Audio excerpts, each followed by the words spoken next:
यह गधा तो कमाल का है। यह न केवल आसानी से चट्टानों पर चढ़ता है बल्कि गिद्धों के झुंड का भी बिना डरे सामना कर उन्हें पल भर में निपटा देता है। लोगों को सोना निकालने में मदद करने के लिए यह पहाड़ों और घाटियों को पार करता है। मुश्किलों से नहीं डरता। चट्टानें कितनी भी खड़ी क्यों न हो, यह गधा आसानी से पार कर लेता है। यात्रा खतरों से भरी थी पर इस गधे की वजह से उन्होंने हर खतरे को टाल दिया। गंतव्य पर पहुंचने के बाद गधा मालिक के साथ काम भी करता है। मालिक मिट्टी खोदता था और वह रेत छानकर सोना निकालता था, लेकिन जल्द ही स्थानीय आदिवासियों ने उन्हें देख लिया। वे झुंड में चुपचाप पास आए और अचानक एक तीर चला। शुक्र है कि बूढ़ा आदमी ठीक समय पर झुक गया। तीर सिर्फ उसके कपड़ों में लगा। इससे पहले कि वे कुछ समझ पाते और तीर आए, वे तुरंत छिप गए। तब उन्हें पता चला कि आदिवासियों ने हमला कर दिया है।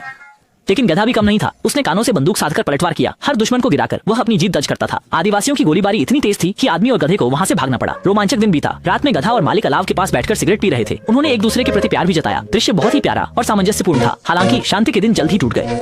तकनीक के विकास से सोने के दाम बढ़े। ज्यादा लोग सोना खोजने आए। उन्होंने आधुनिक उपकरण और बेहतर गाड़ियां खरीदी। ज्यादा सोना निकालने के लिए बूढ़े ने भी एक SUV खरीदी। कैंप में लौटकर बूढ़ा सामान पैक करने लगा। गाड़ी देखकर गधे का दिल टूट गया। उसने अपना गुस्सा गाड़ी पर निकाला। जल्द ही बूढ़े ने सामान पैक किया और एक्सीलरेटर दबाकर चला गया।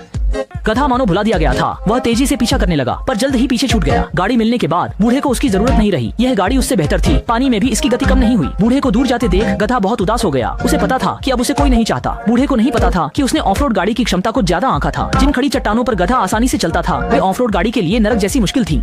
टायर फिसलते रहे और अंत में वह सीधे चट्टान से नीचे लुढ़क कर चकनाचूर हो गया। खुशकिस्मती से बूढ़ा आदमी उछलकर बाहर जा गिरा और एक पेड़ की डाल पर अटक गया। उसने तुरंत मदद के लिए चिल्लाना शुरू किया, लेकिन उसकी चीखें दो भूखे गिद्धों को खींच लाई। पीछा करते हुए आया गधा SUV के मलबे के निशान पर अपना सारा दुख भूलकर तुरंत बूढ़े आदमी की ओर भागा। इस समय गिद्ध बूढ़े को पहाड़ की चोटी पर ले जा चुके थे। हालांकि वह बहादुरी से लड़ा पर बढ़ती उम्र के कारण वह उनका मुकाबला नहीं कर सका और जल्द ही उनका भोजन बनने वाला था। संकट में गधा कुदाल लेकर चट्टान पर चढ़ा और बूढ़े के पास पहुंचा। उसने पूरी ताकत से सभी गिद्धों को खदेड़ दिया। फिर वह बेहोश बूढ़े को चट्टान के किनारे ले आया, एक कान हिलाया और तुरंत एक प्रोपेलर में बदल गया। धीरे धीरे जमीन की ओर उड़ गया। तभी बूढ़ा आदमी भी जाग उठा। चारों ओर अजीब सी खामोशी छा गई। गधे को लगा कि उसे फिर छोड़ दिया जाएगा, पर बूढ़े ने अपनी बाहें फैला दी और उनकी सुलह हो गई। इस तरह बूढ़ा और गधा, यह सुनहरी जोड़ी, फिर से सोने की खोज में निकल पड़े।